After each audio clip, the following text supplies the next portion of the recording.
Allie. Join me as I show you how to do this pointed snowflake by Chris King. Remember, if you need any materials, you can look below the video in the description. There's a little box there that has show more. Click that and you can get back to our site to gather up your materials. Let's get ready to get started. So to begin our snowflake, I'm going to be using 4mm cubes along with 8/0s, RounTrios, and 11/0 seed beads. This sample here by Chris King is a very simple one that you're just going to go through your first hole of your round duo bead, and I'm using some white dragon thread size 8, and I'm going to add 1, 2, and 3 of my cubes. Going back through then that same hole, we're going to put the cubes on the exterior of the bead. From here, we're going to go from the first hole to the second hole of that round duo, doing the same thing, 1, 2, and 3 cubes. Back through that same hole and putting those 3 on the exterior. From here, I'm going to take my needle and thread and go back through the 3 that I just finished, pulling them closer in towards the round trio. And I'm going to skip over then when I get to the bottom here to the opposite side, putting in my needle towards those cubes. And basically what we're doing is creating a frame around our round trio bead. Up, and that's going to pull that into a circle. We have one more space right here where we're going to add a 7th bead, continuing around in the circle. So 3 to the left, 3 to the right, and then we're going to add them with just one more bead there in the center. Coming out then the cubes after you've gone the whole way around the piece, you're going to add 1 11/0 seed bead in between each one of your cubes. And these will kind of sit towards the exterior of our cube beads going around. And in the sample piece, 3mm cubes were used. I'm using 4. You can use either, which is really nice. You're just dropping 1 11/0 seed bead in between each. You can see that when you use the 4mm cube, it just sits off the round trio a little bit more. If you don't have a multi-holed bead, you can go in and use just a plain round for this. You can let me know too in the comments whether or not you prefer the silver look or the gold look to the piece and kind of keeping it in that snowflake look. And then you'll notice that as I came around and finished up, I went back through the first 11/0 seed bead that I added. We're now going to add a series of 5 beads coming out our 11/0 seed bead.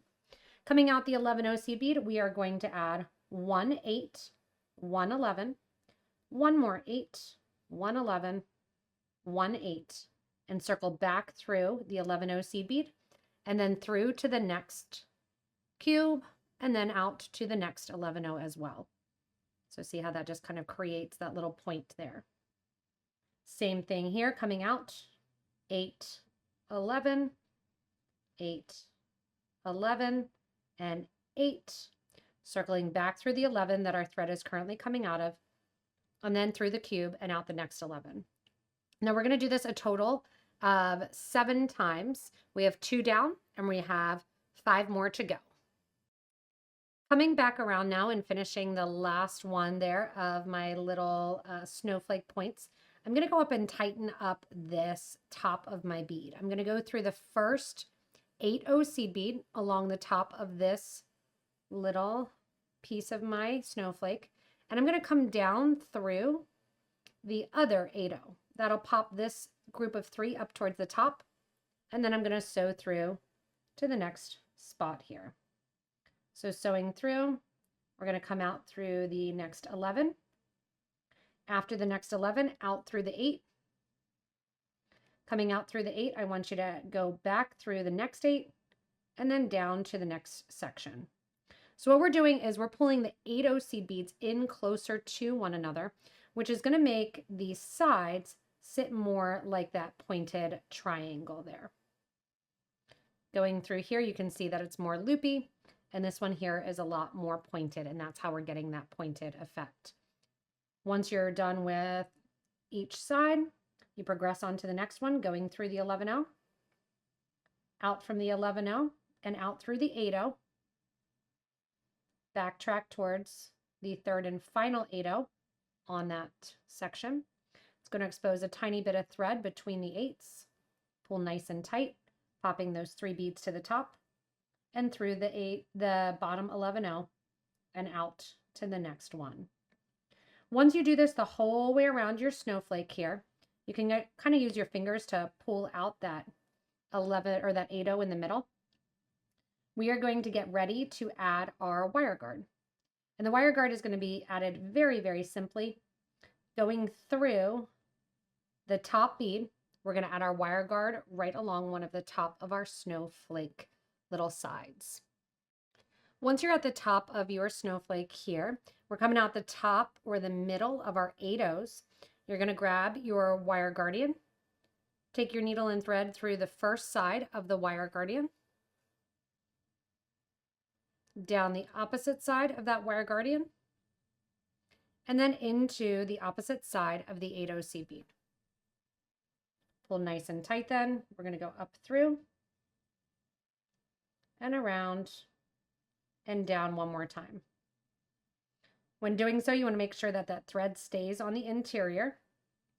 Make sure the wire guard sits right nice and at the top.